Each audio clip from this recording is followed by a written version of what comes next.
Hi friends, good morning. പുതിയൊരു വീഡിയോയിലേക്ക് സ്വാഗതം. ഇന്ന് സൺഡേ ആണ്. അപ്പോൾ നമുക്ക് എല്ലാ സൺഡേയും നമ്മൾ മുണ്ടക്കലാണ്. അപ്പോൾ ആ മുണ്ടക്കൽ എന്ന് പറയുന്നത് നമ്മുടെ ഏട്ടൻ്റെ വീട്ടിൽ കുടുംബത്താണ് പോകുന്നത്. അങ്ങനെ ഇപ്പോൾ രാവിലെ എല്ലാവരും കുളിച്ച് റെഡിയായി നമ്മൾ മുണ്ടക്കലോട്ട് പോകാൻ ഇറങ്ങി. സ്കൂട്ടറിലാണ് പോകുന്നത്. അപ്പം പോകുമ്പോൾ നമുക്ക് ചിക്കൻ വാങ്ങിച്ചുകൊണ്ട് പോകണം. അപ്പോൾ ചേച്ചിയും പിള്ളേരൊക്കെ വന്നിട്ടുണ്ട്. അപ്പോൾ ചേച്ചി പറയും നമുക്കിത് മന്തി ഉണ്ടാക്കാമെന്ന് പറഞ്ഞു. അപ്പോൾ നമ്മൾ ചിക്കൻ വാങ്ങിക്കാൻ വേണ്ടി വന്നതാണ്. ചായക്കട മുക്കിൽ നിന്നാണ് ചിക്കൻ വാങ്ങിക്കുന്നത്. ഇന്ന് 135 രൂപയായിരുന്നു ചിക്കന്. അങ്ങനെ വലിയ പീസൊന്നും വേണ്ട, ചെറിയ പീസും വേണ്ട, ഒരു മീഡിയം പരുവത്തിനുള്ള ചിക്കൻ പീസാക്കി കട്ട് ചെയ്ത് തരാൻ നമ്മൾ പറഞ്ഞായിരുന്നു. അത് കഴിഞ്ഞ് പിന്നെ നമ്മൾ അവിടെ കുറേ നേരം നിന്നു. അപ്പോൾ അപ്പുറത്ത് ഏട്ടൻ്റെ ഒരു ഫ്രണ്ട് ഉണ്ടായിരുന്നു. അവരെല്ലാവരെയും കണ്ട് സംസാരിച്ചെല്ലാം കഴിഞ്ഞ് പിന്നെ നമ്മൾ പതുക്കെ മുണ്ടക്കലോട്ട് ഇങ്ങ് പോരുവാണേ. നമ്മൾ മുണ്ടക്കലെത്തുമ്പോൾ എന്തുമായാലും ഒരു കടലിൻ്റെ ഭംഗിയും കാണാതെ നമുക്ക് പോകാൻ പറ്റത്തില്ലല്ലോ. അങ്ങനെ നമ്മൾ വീട്ടിലെത്തി. അങ്ങനെ കാശ് വേഗം ചാടി ഇറങ്ങി പോയിട്ടുണ്ടായിരുന്നു. അങ്ങനെ പിന്നെ ഞാനും ഇങ്ങ് പോന്നു. ഏട്ടൻ പതുക്കെ പുറകെ ഇറങ്ങി വന്നപ്പോൾ അച്ഛൻ ഫുഡ് കഴിക്കുമായിരുന്നു കേട്ടോ. ചപ്പാത്തി മുട്ടക്കറിയായിരുന്നു ഇന്നത്തെ ഫുഡ്. പിന്നെ തെരളി ഉണ്ടാക്കിയിട്ടുണ്ടായിരുന്നു, നമ്മുടെ കുമ്പിളപ്പം. അത് കഴിഞ്ഞ് പിന്നെ എല്ലാവരും അമ്മയാന്നേലും പിരിവിന് പോകാൻ വേണ്ടി ഇറങ്ങുമായിരുന്നു. അതിൻ്റെ റെഡി ആവുന്നതിൻ്റെ തിരക്കിലായിരുന്നു. അപ്പോൾ ലച്ചു എന്നോട് തലേന്നേ പറഞ്ഞിട്ടുണ്ടായിരുന്നു, പാച്ചക്കൊച്ചെ ചായ പോലും കൊടുക്കാതെ വേണം കൊണ്ടുവരാൻ, നമുക്ക് ബ്ലഡ് ടെസ്റ്റ് ചെയ്ത് നോക്കണം, ഷുഗർ എത്ര ഉണ്ടെന്ന് നോക്കണം എന്നൊക്കെ പറഞ്ഞായിരുന്നേ. അങ്ങനെ ഞങ്ങൾ വന്നപ്പോൾ തന്നെ ഏട്ടൻ്റെ ഷുഗറൊക്കെ നോക്കി. അത് കഴിഞ്ഞ് പ്രവീൺ ചേട്ടൻ വീഡിയോ കോൾ ചെയ്തിട്ടുണ്ടായിരുന്നേ. അങ്ങനെ പ്രവീൺ ചേട്ടൻ്റെ ഒരു ഫ്രണ്ടും ഉണ്ടായിരുന്നു. അങ്ങനെ അവരുമായിട്ടൊക്കെ വീഡിയോ കോളിൽ സംസാരിച്ചു. അത് കഴിഞ്ഞ് പിന്നെ അവരൊക്കെ അങ്ങ് പിരിവിന് പോകാൻ ഇറങ്ങി, അമ്മയേട്ടനും.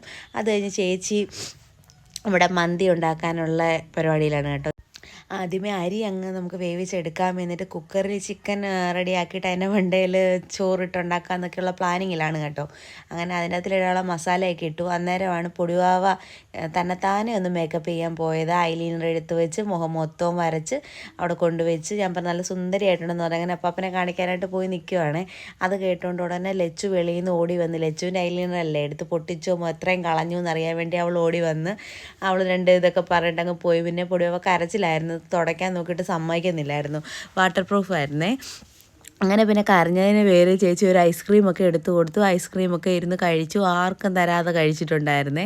അത് കഴിഞ്ഞ് പിന്നെ ബാക്കി ചിക്കൻ വൃത്തിയാക്കാൻ വേണ്ടിയിട്ട് പോയി. ചേച്ചി എല്ലാം വൃത്തിയാക്കി. അതിനകത്ത് മസാല നമ്മളെ കണ്ടല്ലോ, അതെല്ലാമാണ് ചേർത്തത്. ചേച്ചി ചെയ്തതുകൊണ്ട് എനിക്ക് ഇതിൻ്റെ വിശദമായിട്ടുള്ള വിവരങ്ങൾ പറഞ്ഞു തരാൻ അറിയില്ല കേട്ടോ. അത് കഴിഞ്ഞ് പിന്നെ അതെല്ലാം കൂടെ ഒന്ന് പുരട്ടി കുറച്ച് സമയം ഉപ്പുമൊക്കെ തേച്ച് ഇത് നമ്മുടെ റെസ്റ്റ് ചെയ്യാൻ വെച്ച് കേട്ടോ. അതിനകത്തിൽ പിടിക്കണമല്ലോ എല്ലാം. അങ്ങനെ അതെല്ലാം വെച്ച് കഴിഞ്ഞതിന് ശേഷം അത് ഞെരടി ചേച്ചിയുടെ കയ്യിലും കൊണ്ട് കയറിയിട്ടുണ്ടായിരുന്നേ. ഞാൻ ഇന്നത്തെ പരിപാടിക്കകത്തൊന്നുമില്ല. ഇന്ന് ഫുൾ ഡ്യൂട്ടി ചേച്ചി ഏറ്റെടുത്തിരിക്കുകയാണ്. പിന്നെ അമ്മയില്ലായിരുന്നു. പിന്നെ അരി വെന്തോന്നൊക്കെ ഇടയ്ക്കൊന്ന് പോയി നോക്കി, അത്ര തന്നെ. അപ്പം നോക്കിയപ്പോൾ ശ്രീമോനും ബഹളമായിരുന്നു ഇവരുടെ കൂടെ വരാൻ വേണ്ടി. അതാണ് നമ്മുടെ അച്ചു. അവിടെ എല്ലാവരും കൂടെ പാട്ടും മേളവും എല്ലാവരും നമ്മൾ റീൽസ് എടുക്കാൻ വേണ്ടിയിട്ടുള്ള ലച്ചു പ്രാക്ടീസ് ചെയ്യുന്നതിൻ്റെ ഇടയ്ക്ക് കാശി, ശ്രീമോന്, ലച്ചു, തുമ്പി, നമ്മുടെ പൊടിവാവ എല്ലാവരും കൂടെ ഭയങ്കര ഡാൻസും മേളവും ആയിരുന്നു അവിടെ. അപ്പം ഞാനതൊന്ന് പോയി വീഡിയോ എടുത്തു. അപ്പോഴത്തേക്കും അച്ചു അങ്ങ് മാറി, ഞാൻ പന്ന ഡ്രസ്സായിട്ടൊക്കെ നല്ല ഡ്രസ്സൊന്നും അല്ല, അതുകൊണ്ട് എന്നെ വീഡിയോ ഒന്നും എടുക്കല്ലേ എന്നും പറഞ്ഞുകൊണ്ട് എൻ്റെ ഇപ്പുറത്ത് വന്ന് നിൽക്കുകയാണ് അച്ചു. അതുകൊണ്ട് അവളെ കിട്ടിയില്ല. അങ്ങനെ പിള്ളേരോടെ കുറച്ച് സമയം അവിടെ ഇരുന്നു. ലക്ഷ്മി അമ്മ എവിടെ പോകാൻ ഇറങ്ങുന്ന സമയമായിരുന്നു കേട്ടോ. നമ്മൾ പിന്നെ പതുക്കെങ്ങി വന്നു. ചേച്ചി പറഞ്ഞു ചിക്കന് അടുപ്പിൽ വെക്കാൻ പോവാണ്, വേഗം വാന്ന് പറഞ്ഞു. അങ്ങനെ പിന്നെ ഞാൻ വന്നു. അങ്ങനെ ചേച്ചിയുടെ സൺഫ്ലവർ ഓയിൽ ഒഴിച്ചിട്ട് അതിനകത്തിലോട്ട് ചിക്കൻ ഈ മസാല പുരട്ടിയതെല്ലാം കൂടെ ഇട്ട് ഒന്ന് വേവിച്ചിട്ടുണ്ടായിരുന്നു കേട്ടോ. 2 വിസിലടിച്ച് വെച്ചിട്ട് അതിൻ്റെ അകത്തിലോട്ട് പിന്നെ നമ്മൾ വേവിച്ച് വെച്ചിരിക്കുന്ന ചോറ് വെക്കുന്നത്. അങ്ങനെ ചോറൊക്കെ വെച്ചു. പിന്നെ മഞ്ഞപ്പൊടി കലക്കിയ വെള്ളമായിരുന്നു തോന്നുന്നു കേട്ടോ.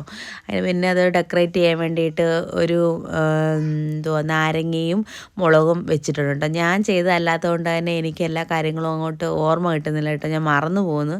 ഞാനെല്ലാം വീഡിയോ എടുത്തതൊക്കെ ഉള്ളൂ ആ സമയത്ത്. അങ്ങനെ പിന്നെ അത് ഒരു കുക്കറിൽ ഒരു വിസിലടിച്ച് പിന്നെ അതിങ്ങനെ എടുക്കുമായിരുന്നു കേട്ടോ. നമ്മൾ മന്തി ഉണ്ടാക്കുമ്പോഴത്തെ ലാസ്റ്റ് അത് ബിരിയാണി ആയെന്ന് ചേച്ചി പറയുന്നു. പിന്നെ വേറെ ഏതോ ഒരു പേരും കൂടെ പറഞ്ഞായിരുന്നു, ഞാനത് മറന്നുപോയി കേട്ടോ. പക്ഷേ കുഴപ്പമില്ലായിരുന്നു, എല്ലാവരും കഴിച്ചെല്ലാം കഴിഞ്ഞ് എല്ലാവരും കൂടി ഇരുന്ന് കാര്യമൊക്കെ പറഞ്ഞു. പിള്ളേരുടെ ഡാൻസൊക്കെ കണ്ട് അത് കഴിഞ്ഞപ്പോഴേ ചേച്ചിക്ക് ഇന്നൊരു പാല് കാച്ചുണ്ടായിരുന്നു. അതുകൊണ്ട് ഇന്ന് നേരത്തെ പോകണമെന്ന് പറഞ്ഞു. ഉച്ച കഴിഞ്ഞ് ഒരു 2:30-3 മണി ആയപ്പോൾ തന്നെ ചേച്ചി പോകാൻ ഇറങ്ങിയിട്ടുണ്ടായിരുന്നു. ഭയങ്കര വെയിലായിരുന്നു കേട്ടോ. ആ വെയിലത്താണ് ഈ പിള്ളേരെയും കൊണ്ട് കരുനാഗപ്പള്ളി വരെ ചേച്ചി പോകുന്നത്. വന്നിട്ട് പോകുമ്പോഴത്തേക്കങ്ങ് ഭയങ്കര സങ്കടം കേട്ടോ, ചേച്ചിക്കായാലും പിള്ളേർക്കും ഞങ്ങൾക്കും എല്ലാം. വരുമ്പോൾ ഒരോളം വരുമല്ലോ എന്നും പറഞ്ഞ് ഇങ്ങോട്ട് വരുമ്പോഴും അവർ നല്ല ഉത്സാഹത്തിലാണ് വരുന്നത്, തിരിച്ചു പോകുമ്പോഴും സങ്കടത്തിലാണ് പോകുന്നത്. അത് കഴിഞ്ഞ് കുറച്ച് സമയം കൂടെ നമ്മളവിടെ ഇരുന്നുള്ളൂ കേട്ടോ. അത് കഴിഞ്ഞപ്പോൾ ഞങ്ങളും ഇങ്ങ് പോകുന്നു വീട്ടിലോട്ട്. ഇനിയിപ്പോൾ അച്ഛനും അമ്മയും തന്നെയായി, അവർ രണ്ടുപേരും മാത്രം അങ്ങോട്ടും ഇങ്ങോട്ടും മുഖത്തോട് മുഖം നോക്കിയിരിക്കുക. പിന്നെ കടയിൽ ആൾ വരുന്നതുകൊണ്ട് വലിയ പ്രശ്നമില്ല. പിന്നെ അമ്മ ടാറ്റയൊക്കെ തന്ന് ഞങ്ങളെ വിട്ട് കേട്ടോ. പിന്നെ നമ്മൾ പെട്ടെന്ന് വീട്ടിലിങ്ങ് എത്തിയിട്ടുണ്ടായിരുന്നു. സാധനങ്ങളെല്ലാം എടുത്ത് അകത്ത് കയറുക, കാശി ഇന്ന് കഥക് തുറന്ന് കയറാമെന്നും പറഞ്ഞ് കാശി കയറി. അച്ഛനും മോനും പോയി കിടന്നുറങ്ങി. ഞാനും ശ്രീമോനും ഇങ്ങനെ ഇരിക്കും.